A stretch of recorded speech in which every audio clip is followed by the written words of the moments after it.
Oh, man. Hey, Old Man on the Mat crew, this is Tony Jones coming at you with another great episode of Old Man on the Mat. Guys, yes, I say it every stinking time. I'm fired up about life. Life is good. I hope you're having a great day because I'm having a great day. Oh, man, every day you take a breath is a good day. So today I'm fired up, but let's always start out with, guys, listen, hey, I appreciate everything you guys are doing with all the merch and the support on all the different platforms, man. I'm getting like humbled. I was just telling Jimmy here that I think we're bigger than Joe Rogan, but I did send him an attachment on something. I haven't heard back yet, but that's a whole other story. Yeah. But guys, listen up. This guy. I'm excited to talk to you about. Let you hear this guy. He's a retired Marine. He earned his Purple Heart. He's an MMA practitioner. Listen to this man's story. This is really good stuff. With that, guys, I give you Jimmy Gentile. Tilly. Yeah, Gentile. Thank you very God much. dang I it, I got practiced it too. Sorry about that. I got a simple name, Jones, man. Come Yeah. on. Brother, I'm excited to have you on, man. I found you through you ordered one of our shirts and I got a chance to go back and forth with your wife, man. That's pretty cool, man. Yeah. Yeah, I really liked your product. I went on there, I've been doing MMA for a long time and started really getting into some more jiu-jitsu and grappling, and I was like, man, I like whiskey, I like cigars. It's got a gorilla with a cigar in its mouth. That is so me, and that's why I really just loved it. Oh man, I appreciate that, man. Yeah, I tell you, Yeah. at my age, I'm looking out there, and I still grapple a little bit, and I drink Yeah. too much bourbon. Uh, Yes. Puff on too many cigars. In fact, because right now I'm out here in Kentucky, just doing some traveling with a friend out here, and we went to a what was that? What one of the bourbon tours, man. And I tell you, when that thing was over, they need to drag me out of there, man. It was crazy. It was crazy, man. But man, Yeah. hey, tell me your story, man. I'm fired up because I'm telling you, just hearing your wife talk about you. Then we talked a little bit. Well, I mean through Instagram, and Uh-huh. man, I love your story, man. Just reading the stuff you put out there, it's good stuff. How did everything start with you? Tell me, let's just jump into where you want to jump in. Tell me about your story, man. Yeah, I mean, I think I can't tell my story without giving a little bit of background in my time in the Marines, especially Yeah. with tomorrow being the anniversary of when I received my Purple Heart when I was wounded. Wow. I went into the Marines in early 2001, even before 9/11. I was in boot Wow. camp when that happened. So I immediately knew as I was in boot camp and 9/11 happened that we were going to be going to war. And it was made very clear. Went in as an infantry Marine. I was like, you know what? I just want to be on the ground shooting rifles. I had no idea. I just Oh thought I man. want to be a Marine. I think someone told me, "Hey, you're not tough enough to be a Marine." I said, Oh I'll show jeez. you. I'll show you." Oh man. And that's my big story about being a Marine. And so I went through all the training, boot camp, School of Infantry, everything, and got assigned to Golf Company, 2nd Battalion, 4th Marines out at Camp Pendleton. And we did a couple of deployments over to Southeast Asia on the 31st MEU, and then the war in Iraq broke out. Wow. And we thought we missed it. The original war was we were on ship, and they said, "No, we need you to sit on ship over in Southeast Asia." And they did the initial invasion in '03. So Wow. we came back in 2-4, same time 4th Marines 2-4. We used to call ourselves 2-4 no war, and we were Okay. so mad. We're 2-4 no war. We're like, what's going on? We're Marines, and we were mad. Oh And we man. came. And so we came back and we got a little bit of time off and then went right back into training. They said, "Well, you guys said no war. Well, you're going over to Iraq, so get ready." And we did a workup and got ourselves, deployed over to Iraq in early 2004. So I think it was about late January, early February, somewhere in there of 2004. As we went over, we flew into Kuwait, and then we traveled up. We escorted some air wing up into Ramadi or up into Iraq, and then we went over to Ramadi. And at that time in 2004, I have the USA Today article somewhere. It said the combat outpost, which is where we were at in Ramadi, it was the most dangerous place on earth. And to Wow. me, as a young kid, a young Marine who thought I was tougher than anything, was like, "This is the coolest thing ever." Yeah. Now, as I get older, if I would have heard that about my kids or myself, I would have been very nervous. But you Yeah. think you're indestructible. Oh yeah. Oh yeah. And so so in Ramadi, I was at that time I had been in the Marines for a couple years, and I was a team leader for my team and a 13-man squad. And we had done some training with the British SAS, with some Australians, things like that, doing what's called satellite patrolling, to where you would have a squad is 3 4-man teams and a squad leader, 13. And you would cover 3 streets. So say you have 3 streets that run parallel to each other, you would each cover a street and you'd move through. And so we separated out and we moved through. And on uh, April 6th of '04, we were, we had run many patrols through the city. We had taken shots. We'd been in firefights. We Oh had wow. mortars dropped on us What? um, Holy all the cow. time. We were in, really intense area. It was a Saddam favored area. They didn't want us there. And so we're running these patrols and and we learned later that, I mean, this is a good tactic, but it did separate us. And on the 6th, we're going out and we were told we had some CIA intel people there that were telling us, hey, you're going to get hit. And we would joke, yeah, sure, whatever. We've taken a few shots. You keep telling us we're going to take fire, but we never really do, whatever, and blew it off. Well, they were Wow. right. And um, we were moving through on patrol, took some shots. We saw where it came from, went in, started clearing a house, found some weapons, things like that. And then I got a call over the radio that our squad, I was in first squad, Gulf Company Third Platoon, first squad, third squad was hit. So on that day when we left, first squad satellite patrol straight through the city. Second went straight to this government center that we were going to run patrols out of. We are going to spend a few days there and run patrols out of that. And then third squad kind of went around the city. We were trying to control that city, and they had been hit. So we need to move. And so on a patrol, you're kind of walking. Hmm. On a movement to contact, you're staying in a patrol formation, but you're moving. Okay. And I remember as we stepped off there, I looked down and one of my friends, Derek Halal, who was our point man, was getting some information from our squad leader. And they were talking over and he just looked up and he gave me this big goofy smile. And, and he was about 6'5", 6'6", big guy. And then we took off and we moved and towards where we thought we were trying to get to them. And the funny thing is the street, everything has a brevity code, which means, hey, we named it something different. Okay. These different street names, just more realistic. And that brevity code for the street we turned onto was Easy Street. Easy Street was the toughest day of my life. Wow. We Wow. turned on to Easy Street, and as soon as the last guy at the end of our squad got onto Easy Street, they opened up fire on us from 360 ambush, elevated positions. And so Wow. we immediately returned fire. And in that, on that street, we're just trying to gain that foothold. We're trying to stay alive. We're stuck in the street, and we returned fire, and then we ceased fire and trying to, because it had a little bit of a lull, and Yeah. no one was hit initially. We're like, wow, Oh, they praise opened God. up on Wow. us, and no one was hit. And we thought, okay, well, we have to get in these houses. We have to start clearing the houses, kicking in doors. And so myself and I would take one other guy kicking a door and clear a house. Wow. And we're clearing the house and we're trying to just figure out what's going on. And little did we know, I gave you a little link there or said something about Battle of Ramadi. This was the Yeah. beginning of the Battle of Ramadi, and they had full on attacked us throughout the city. Wow. And so we weren't able to get any support in. Where we were at, we couldn't call for fire. Helicopters wouldn't come in. It was too hot of an area, too much fire. Wow. And So so you guys we are were on on it. your own kind of thing. We were on our own. Wow. And so as we were on Easy Street, I'm just trying to go door to door, clear the house, keep my team moving. And then we're holding security. I have myself on one corner. I have one of my other guys, Martinez, on the other side. And they keep coming up on us. We're firing on them. We're dropping them as fast as we can. Hmm. They keep coming up on us. Uh, and I have rear security, and we're trying to figure out what we're going to do to try and get out of this. And we're doing our best to conserve ammo, but they're Yeah. just continuing to come at us from everywhere. Wow. Um, a car came flying up on me. I opened fire on that, and um, it stopped the car. They were all gone, obviously, but I think the driver or someone in there did get out, but the rest ran. And then I'm just trying to gain that, just hold that spot. And Yeah. I'm down there in the corner. I came across the street. I've got my rear security, and then one of the other teams in the squad was moving on to down the road to cover another area. And I heard someone yelling at me, and I was like, "Dude, who's yelling at me?" Because I'm on the corner of the street, and it was one of our guys, Langhorst, who was in a different team. Hmm.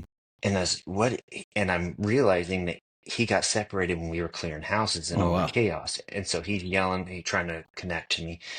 And I was in the corner and I said, hey, left door's open, right door's closed. Because if you've ever seen like a lot of these third world countries, there's a Hmm. big concrete wall and these metal doors, but they go around outside of the house and there's a Hmm. little courtyard and then the house. Okay. And I was yelling, and I'm trying to explain where I was at. And he just couldn't figure it out. And I got mad. I was like, this idiot, whatever, like he can't find me. Wow. So I'm on a knee, and as I start to get up, and in this, we've taken a lot of fire. I start to get up, move to my left to go, go towards him, and I feel and hear all these rounds cracking and popping around me. And Ugh. if anyone has ever been downrange, when I was in the Marines, when you go on the rifle range to qualify, you spend half your day in the pits pulling Mm. targets, and so as soon as you hear that crack and then pop, and then you pull the target, it's a distinct noise. You can Yeah. tell the rounds flying over your head. And I always tell people it's like that. You hear that, but then it got really loud and closer, and then I felt and heard a loud pop, Mm. and immediately it dropped me to my knees, and I saw blood just pouring everywhere. I Wow. couldn't breathe. I and so I was struggling to breathe. I reached up, and just my whole face was open, and Oh what had my happened gosh. was I was shot in the face from an AK 7.62 by 39. Phew. And as I was going for laying horse, it came in this because they're elevated positions right through here, Yeah. severed my external carotid artery, came out the front of my face here, Holy shattered cow. the whole right side of my face. And later I found out I had what's called a left pneumothorax, which is a collapsed lung. Oh And so wow.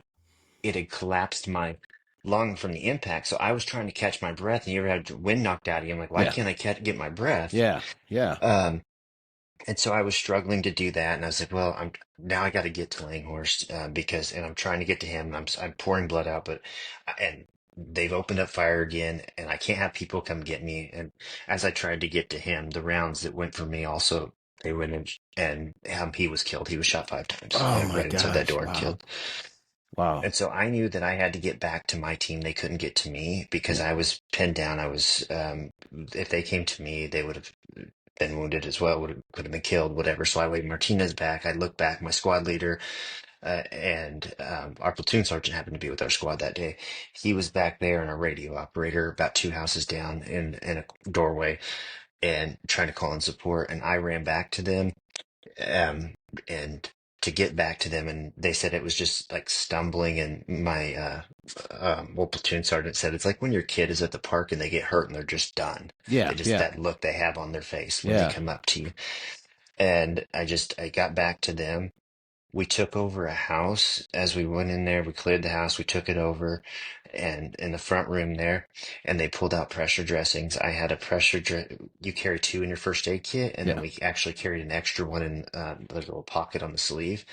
And I was just pouring blood to that because it severed my external carotid artery. Oh I my should have been dead gosh. almost immediately. Wow. Um, but I knew that I needed to take a knee, keep my head above my heart, not bleed out, stay calm. Wow.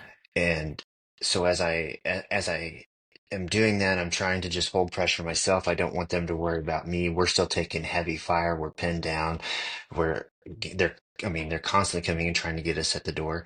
There was a family in this house at the Mm. same time, and they were huddling and hiding. Yeah. And they brought me towels, and so I was very appreciative of that. Obviously, Wow. bringing towels for that, and also to see that, hey, not everybody out here is trying to kill us. Yeah.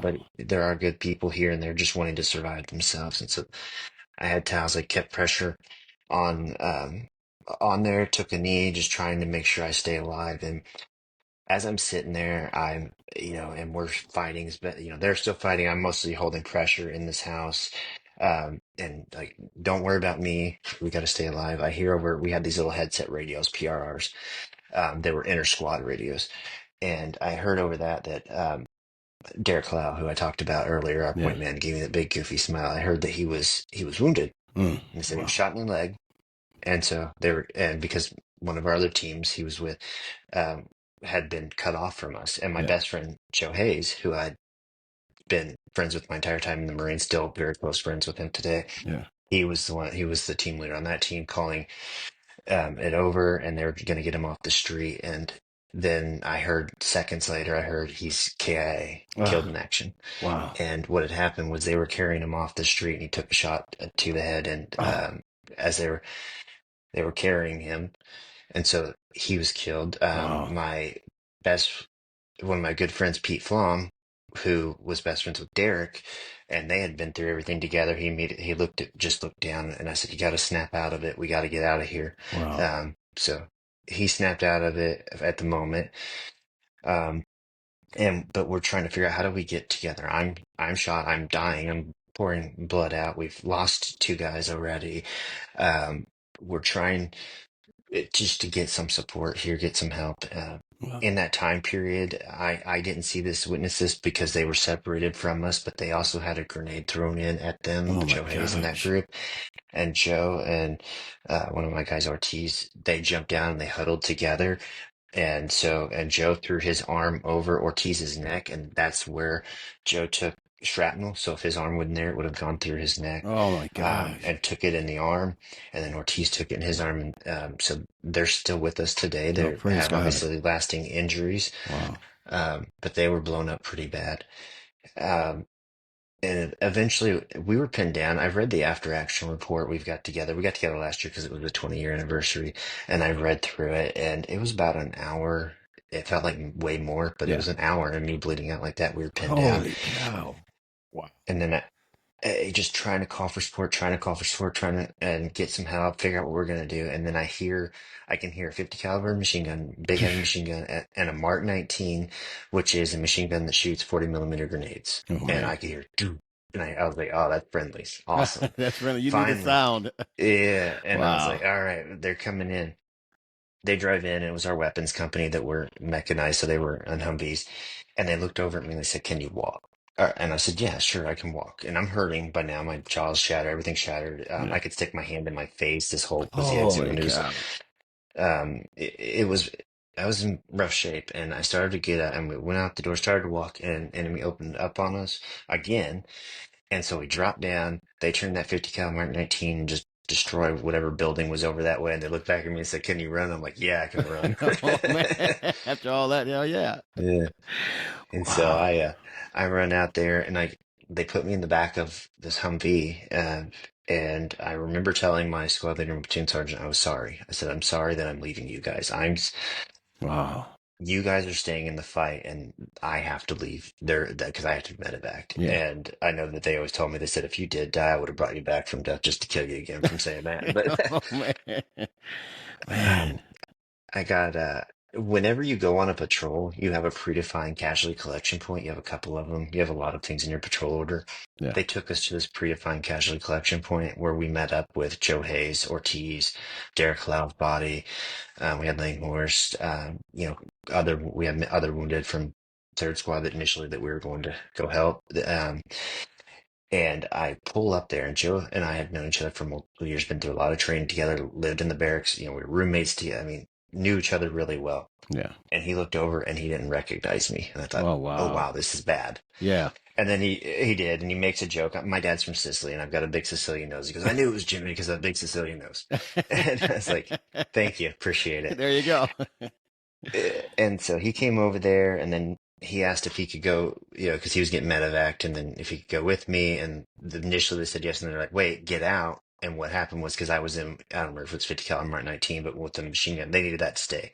Yeah. And they had a high back Humvee, which is like a big truck bed, Mm. and they wanted us all in there, and they were gonna get us out to the little MASH unit hospital and then medevaced out.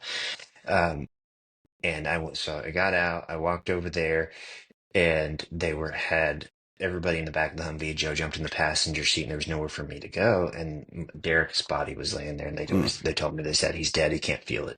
Just jump on him." And I was like, Oh wow. no." I said, Wow. "Absolutely not. I'm Wow. moving him." And I moved. I was like, "I'm not sitting on him."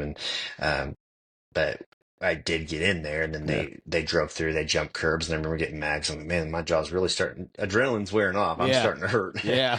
uh, my jaw, I'm pouring blood, and then they take us to this Junction City, which was like an Army MASH unit hospital, and it was our closest urgent type care until they can medevac you to Baghdad and then to Germany and everything Yeah. like that.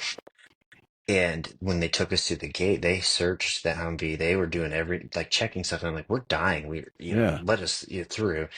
And then eventually they let us through. They took us to this MASH unit hospital. And from there, I remember they said, "If you can walk, get out and walk." And I couldn't walk. And they were carrying my buddies in. And then they started cutting my camis off. And I remember I was like, "Wait, are you cutting my clothes off?" And then cutting everything off. And then Wow. they put an IV in me and they told me to just lay back and, go to sleep. And I was like, no, I've fought this long to stay alive. Well, obviously you have no choice. They're putting meds through the Right, IV. right. And so I had gone out at that point, and what I'd found out later was in that time period, because of I had a collapsed lung, they give me a tracheostomy Yeah. because of the breathing. My heart had stopped multiple times, so they brought What? me back a few times. Wow. And they eventually got me medevac to Baghdad, to where I spent 2 days in Baghdad just to be stable enough to put on a medevac flight, which is it's a flying hospital, Yeah. and to take me to Germany. And then I spent 2 days in Germany, 2 days there, until they could keep me stable and then get me to Bethesda National Naval Medical Center in Maryland. Wow. And when and during that time period, Joe had been medevaced as well, and we got separated because he wasn't as critical. Hmm. But then they ended up sending him to Germany, and in Germany, he called my dad for me, told him, because they let my dad know that I was wounded. They Yeah. didn't tell him how bad it was, and he let him know the situation. Yeah. And then I couldn't talk, and I remember he held the phone up so my dad could just talk to me. That's awesome, man. Um, and then when I got to Maryland, I know that they brought me into I think it's Andrews Air Force Base, which is where Air Force One flies in and Oh out of. yeah. So my dad wanted to go to there and they said you can't because it's too secure, Yeah. but just wait here. And they brought me off, and what had happened was they disconnected all my stuff from the airplane to go to the ambulance to take me to the hospital. And they said that they told my dad I was literally bucking on the gurney because I couldn't breathe. I couldn't do that. I was like, wow. Oh man. So I was in pretty rough shape. Yeah. Apparently when they were waiting for me in this time period, they also came up and they handed my dad a folded flag, and they said, whoa, whoa, you told me he was alive. Holy And cow. and they said, yeah, he is. We just flew it in his honor because your presentation skills and timing suck. Right? Oh my gosh. The up and down emotions that, oh my Yeah. gosh. Yeah. And Wow. so I spent, and I apologize going that much into. I know No, I want to be able to tell that no, part of we the want to hear story it because all, that'll man. Tell it tell all. me, yeah.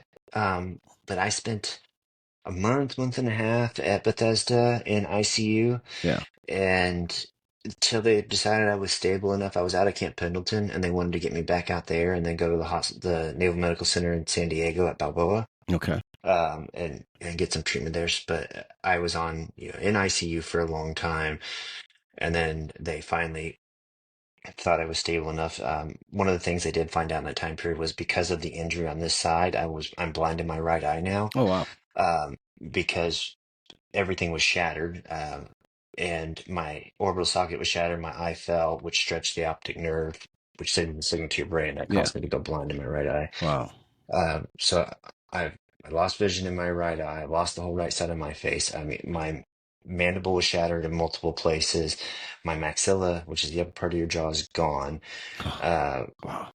I've been reconstructed, but everything was gone. And I do remember that I said, "Hey, I just want to see what I look like." Yeah. And um, they brought me a mirror. And I was like, "This is rough," but I wanted to get to this part because it'll kind of help later. Is a doctor early on told me, he goes, "Hey, we can fix you. Mhm. It's just going to take time and patience." Okay. And I that's something that stuck by me, is like nothing is ever right now. Yeah. Everything is always going to take time, patience, pain, Yeah. and and my dad also, I think I put this when I said it to you, told me early on, he just said, "Hey, don't make this your legacy. Don't be the guy who was shot in the face. Mm. Be something else." And so I Wow. always kept those things in my mind as I went through that. Was like, hey, this is not going to get me. I know it's going to be tough. Yeah. I've been through a lot in my time as a Marine. I've been through a lot here. So continuing to go through that. That was in April 6th of '04, so Yeah. 21 years now. Yeah. In that time period, I've had 50 surgeries to reconstruct my face. Wow. I've had skin taken from my forehead, brought down to reconstruct my nose. I've had bone taken out of my tibia. I've had skin grafts from my legs, stuff from my ears, everything Yeah. just to completely reconstruct my face. Wow. Um, Fake teeth put in, things like that. And so completely reconstructed, which sometimes my wife gets frustrated that I do MMA and jiu-jitsu, She's but like, sit down. sit down, don't do that. But Man. that's they've done all of that after. in July of '06. Well, I was actually a little bit longer than my 4 years, and they kept me in going through surgery. They medically retired me July 31st, 2006, Oh, wow. because of all of my injuries at 100% disabled. Wow. But I knew that I didn't want to just, I was 20, let's see, 2023. Mm, I was like, I don't really want to, I don't want this to be my life. Like, what am I going to do? I got a long life ahead of myself. absolutely. So, um, I went back to school and then I got my bachelor's in computer science, well, information systems and then computer science from the University of Kansas at Okay. KU.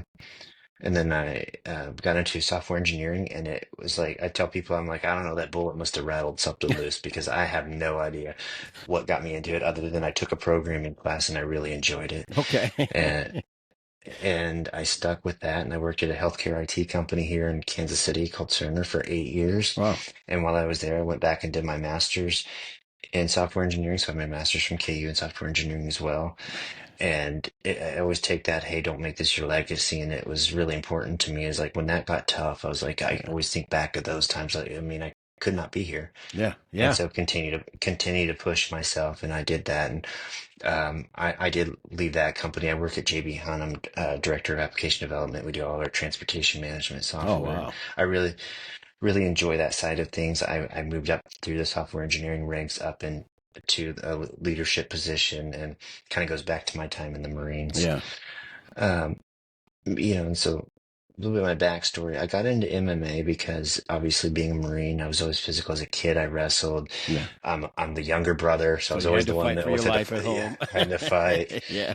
Um, I was, and I'd done all that, and I was like, I'm tired of just going to the gym and working out. That's a boring workout for me. And I did wrestling growing up, and I was like, there's an MMA gym in my town here, Glory MMA. I know James Krause. He was on the UFC or in the UFC at the time. He's was one of the co-owners and head coaches. There's a bunch of other people in there. I'm going to go in there and train. Yeah. And I went in there and I made sure I went in there humble. Yeah. Didn't go in there like I knew everything, listened. And it wasn't easy. I mean, that was it. When I first got there, it was a tough room. Really. We went in there and they had a lot of people that were in the UFC. They were focused on that. And hey, if you come in the door, sure, you can pay and train with us. And they were nice, don't get Yeah. me wrong, Yeah. but that wasn't their main focus. And Yeah. they didn't take it easy on you, and you took your licks, and you just kept pushing through it. And I would bruised up, banged up, but I was like, man, I love this. And it Yeah. was just. And my wife's like, why? I said, you know why I love it? Because it reminds me of being in the Marines. It reminds me of when you're on the mats out there and you're just talking crap to each other. That's what we did in the Marines. And then Yeah. you're back in the locker room afterwards and you're just BSing. I was like, that's what it was like being in the barracks. That And that's what I brotherhood. love about this. I Yeah. love this brotherhood. I love this.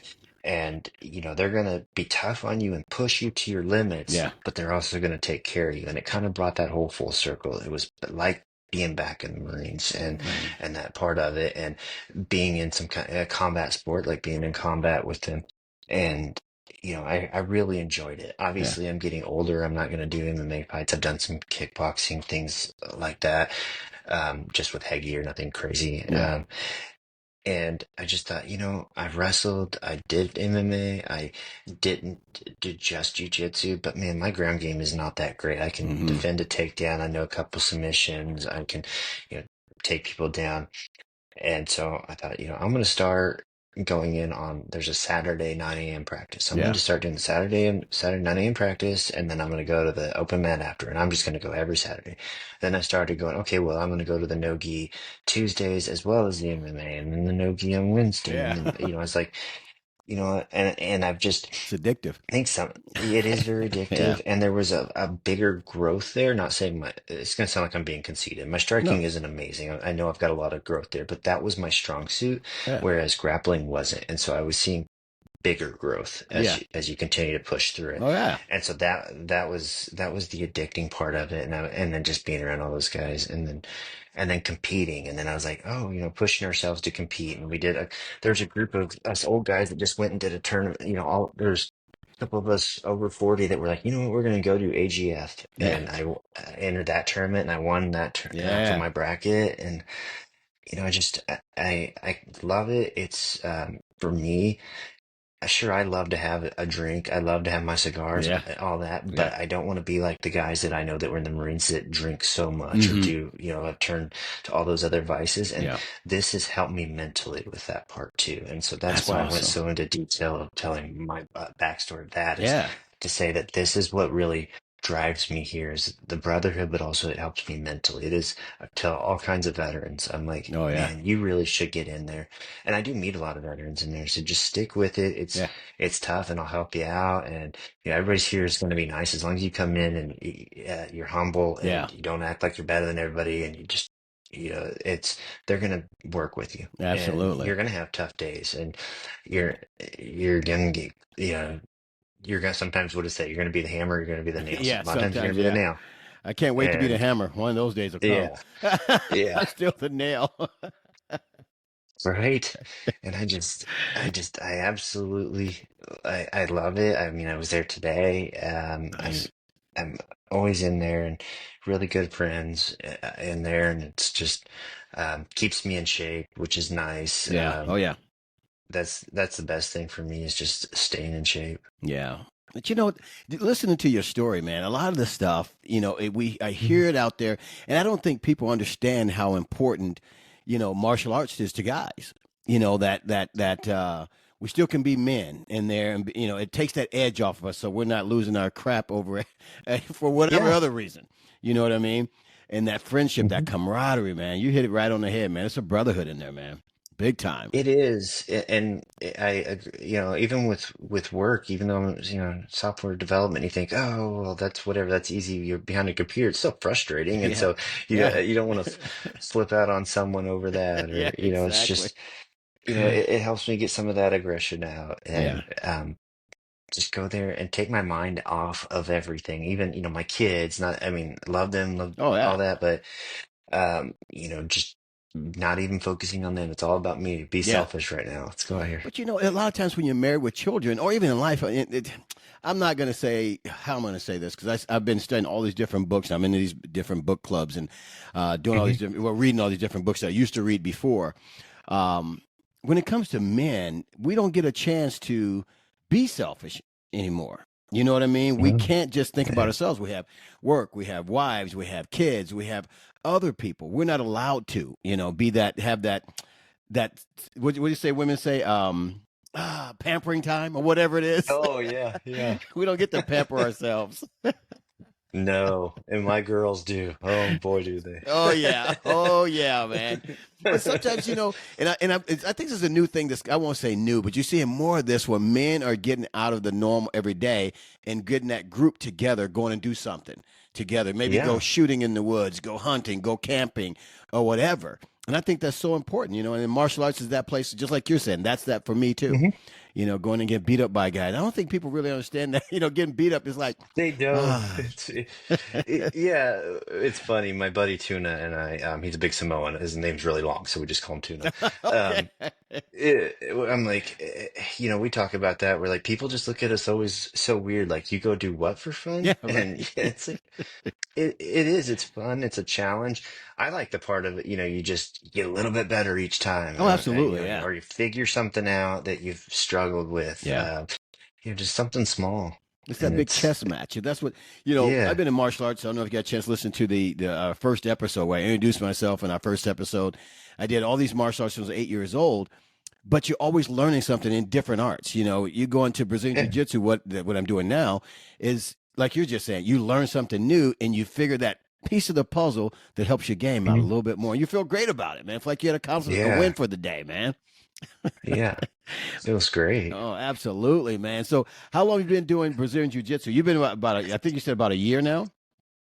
Yeah, a year, 2 years I've been doing jujitsu, Okay. actually focusing on that, not just doing the MMA part of Yeah. it with grappling. So about that. And I've been doing no-gi. I was actually talking to one of the guys today. I was like, should I actually start doing gi? Because I feel like they keep ignoring me on belt Yeah. promotions and on like, Right. what's going on?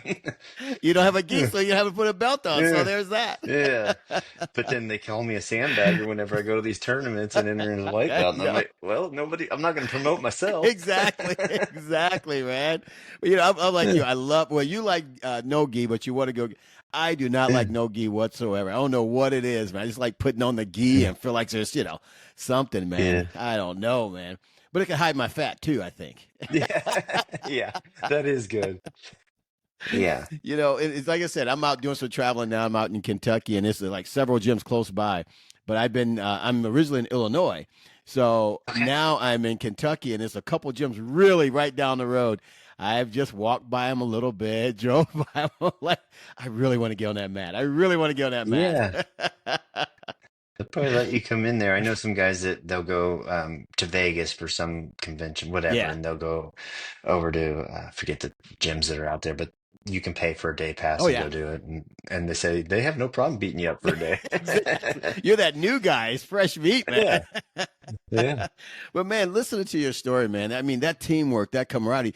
Now, let's back up a little bit. Now, I don't know if you can express any of this stuff, but first of all, I appreciate your service, and I mean that. You know what I mean? I Thank you. mean that, dude. I mean it from the bottom of my heart because you literally put everything on the line for this country, and that's awesome, man. I appreciate you. Now, how were you feeling during those times when you were getting shot at? Was it still that young guy? I'm gonna conquer the world. No one's gonna touch me. But it was that so much adrenaline, or what? No, it was adrenaline, fear, just scared out of my mind. Okay. Anyone that tells you they aren't Okay. is lying to you.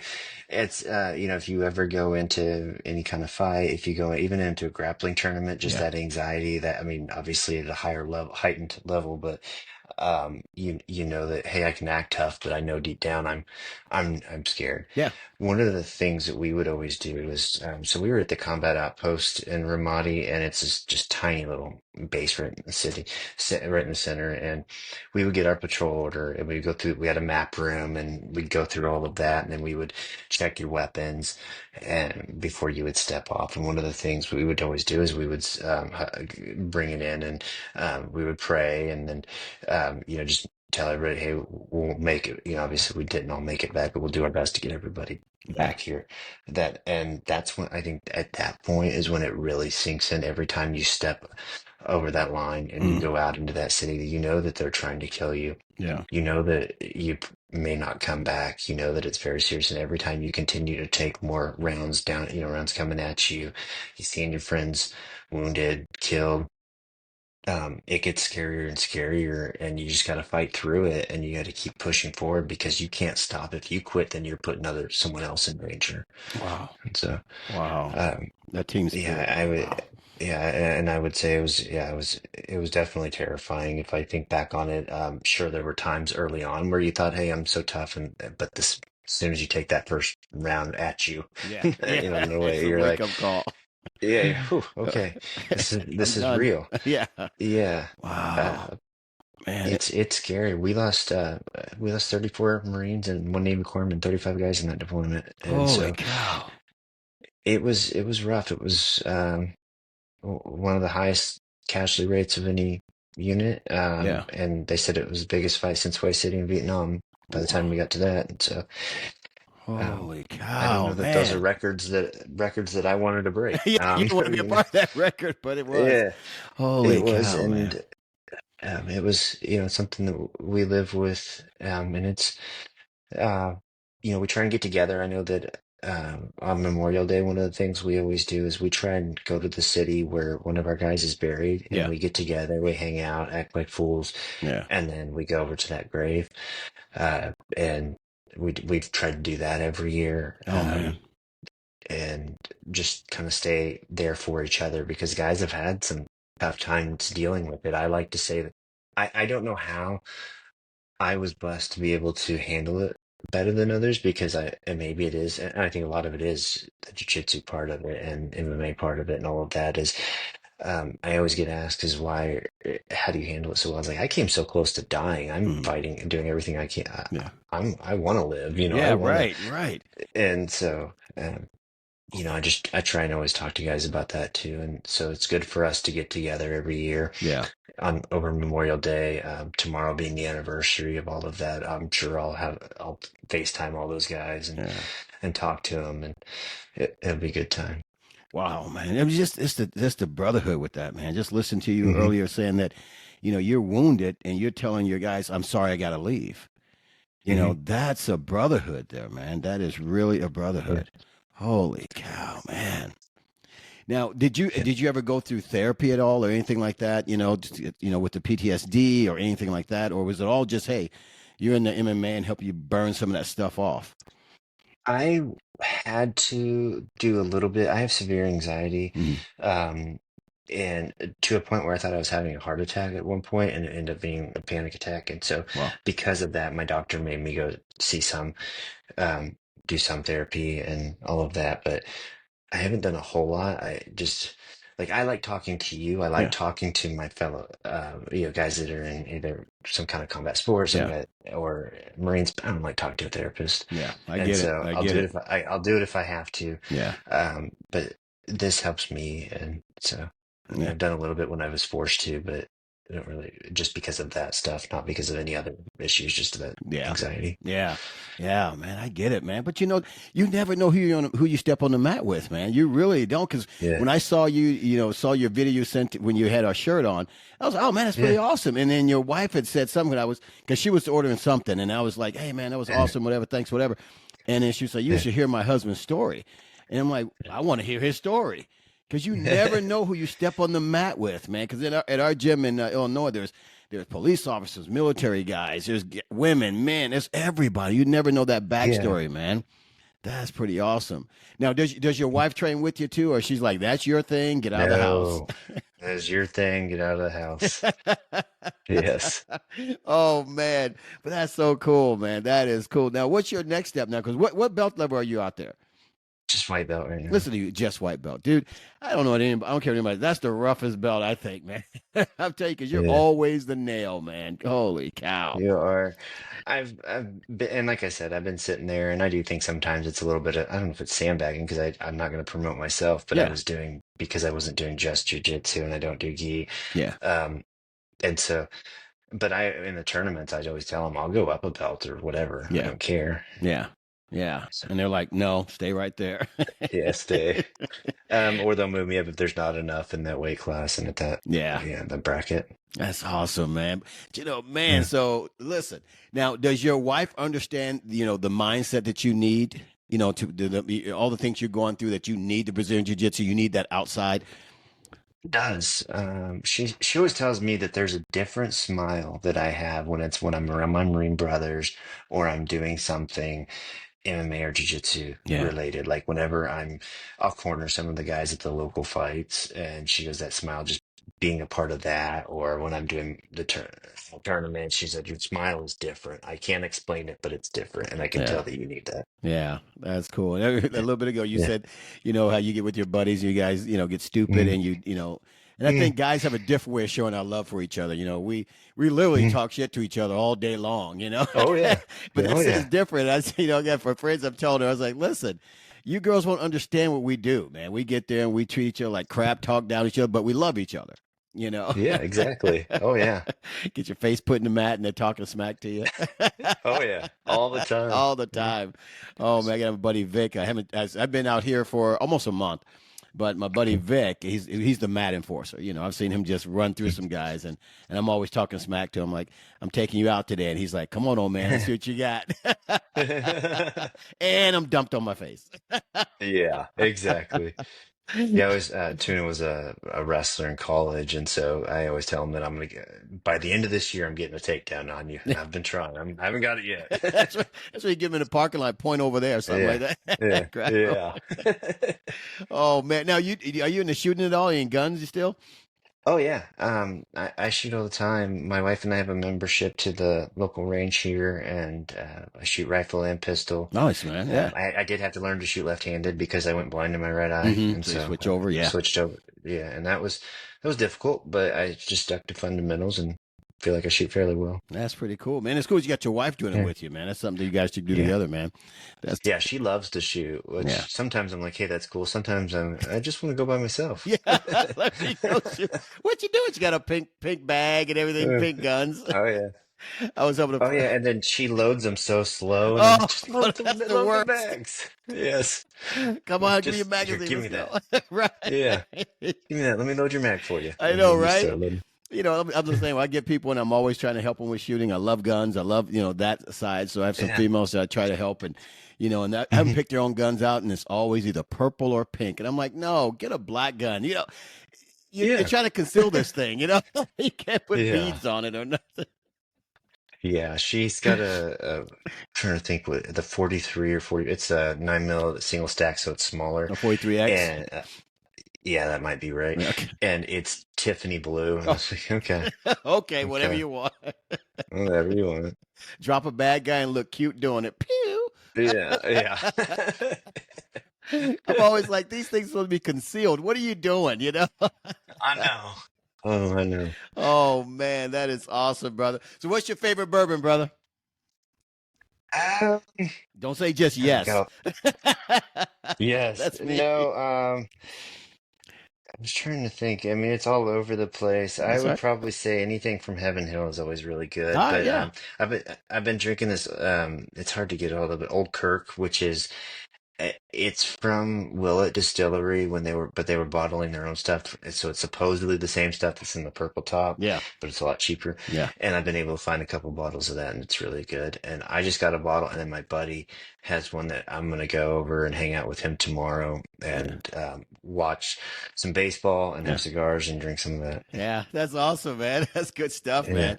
Like I say, we did a yeah. couple of distilleries out here. We went yesterday. What was it? Log Hill. And Hmm. it was a cool little place, but they have bourbon, but everybody's got bourbons, and I have the ones that I Hmm. love: Woodford Reserve, Buffalo Trace, Hmm. the main ones. But they have Yeah, a gin. I don't know if you like gin, man. I'm not a Dude, big gin fan. dude, I'm telling you, me neither until I tried this from Log Hill, man. It's like cured or whatever it is in a bourbon barrel, and I'm telling you, dude, half that bottle was gone last night. I tell you that. Wow. we were we were I having always feel like gin is like just rubbing alcohol Yeah, taste. well, It's that's just vodka for me, man. I taste that. It's like, yeah, that's gross, uh, man. yeah. Oh man, what kind of cigars you like, brother? I have Liga Privada #9 is my Oh, that's a favorite. very good one, man. Yeah, that's my favorite. That's one I always get. Well, I get more than I say special occasion. I buy it all the time. I Yeah, just buy two at a time so my wife doesn't yell at me. right. You gotta just tell Alec us Bradley, therapy. Matt. Yeah, I like Alec Bradley. The Magic Toast is really good. That one's Okay, good. so you don't like a Yeah, sweeter cigar. You like more of a bitter bite, a little medium bit. to full. Okay, Yeah, gotcha. Because I used to yeah. love the acid, acid band, the Cuba Oh yeah, Cuba, yeah, and I would dip that in yeah. my bourbon while I'm smoking and drinking. Man, it was just, oh gosh, let me stop because I want one now. I'm still trying to get that tickle out of my throat from last night, man. It's crazy, brother. Yeah. Oh man. But man, this is awesome, man. I am so thankful for you, brother. I appreciate you more than you know, man. This Thank you. this has been really cool, man. It's good stuff, man. Yeah. You need to do more of these, man. You need to get out there and tell your story everywhere, man. Because I know I saw some of your pictures, and I'm like, wow, this brother need to put some stuff out, man. Are you doing any books at all? There's a guy working on a book that it's I think it's out there for pre-sale now that Okay. and I'll send over the link. Yeah. It's called Unrelenting. And so he was spending a couple years working with us and getting our stories. There was a book that went out a few years back that wasn't as accurate and we didn't like. And then Okay. the History Channel did a little one of their shootout series, and it was kind of close, but we always said we want to get our real story told and not have someone change it Yeah. and so he was working on that. And so um, I am. I'll be happy to get that out there for the families as well. I think because Yeah. there were some stories that had changed, and they're like, "Hey, we've heard one thing, we heard the other," and so Mm. this is how it happened. And obviously, we're not going to go into a bunch of detail with them because they don't need to hear that, but Right. we'll tell them enough. Right. Yeah. Well, dude, I tell you what, man, before we get you out of here, tell us everything. Tell us how they can find your book. Tell us how they can find you to get you on other podcasts, where they can reach you out there and stuff. Because I think this is important, man. People should see what our guys do, our vets out there doing, man. Yeah, so Unrelenting, it's out there on Amazon right now, and so you can pre-order it. Okay. And then for me, I mean, it I'm on all the social media, Instagram, Facebook, everything. Jimmy Gentili, um, I think it's Jimmy 0311 because it was 0311. Oh, wow. Okay. Yeah. Marine infantryman is 0311. And so they can get a hold of me on there, reach out. man, if they find my wife will talk your ear off and then Well, that's get how me I to do found you, whatever. man, through your wife, man. She Yeah. sent the message and she was ordering No. a shirt or something, and it was just like, man, she's so Yeah. cool to what she was saying about you, man. Wow. That's good stuff. Yeah. And so, Yeah. and I love talking about this part of it, Yeah. not for myself, but to help others. That's always what I've been trying to say is, hey, if my story and how I've worked through it, and it hasn't been easy, like I said before, is they told me it'd be a long journey, Yeah. and it's not going to be easy. It's going to suck, and just keep pushing through it. And if I can talk to people, no matter what they're going through, that's really important to me. That's awesome, man. You're such a giver, man. Once again, brother, I thank you for coming on, man. I appreciate you taking some of your Yeah. day to, after you get beat up this morning in training, come out and still get on our podcast here, man. But guys, this Yeah. has been Jimmy Gentile. I said it All right, right. man. Yeah. Guys, find this guy. You heard his story. It's been a great story. And man, I appreciate your service. I appreciate everything about you, man. You keep doing what you're All doing, right. keeping a good fight. And maybe I'll meet you on the mat someday. Get choked out by you. It'd be great. Sounds good. All right, brother. You take care of yourself. We'll talk soon. All right. All right. All Take right. care, brother. Thanks. Bye. See you. That's awesome.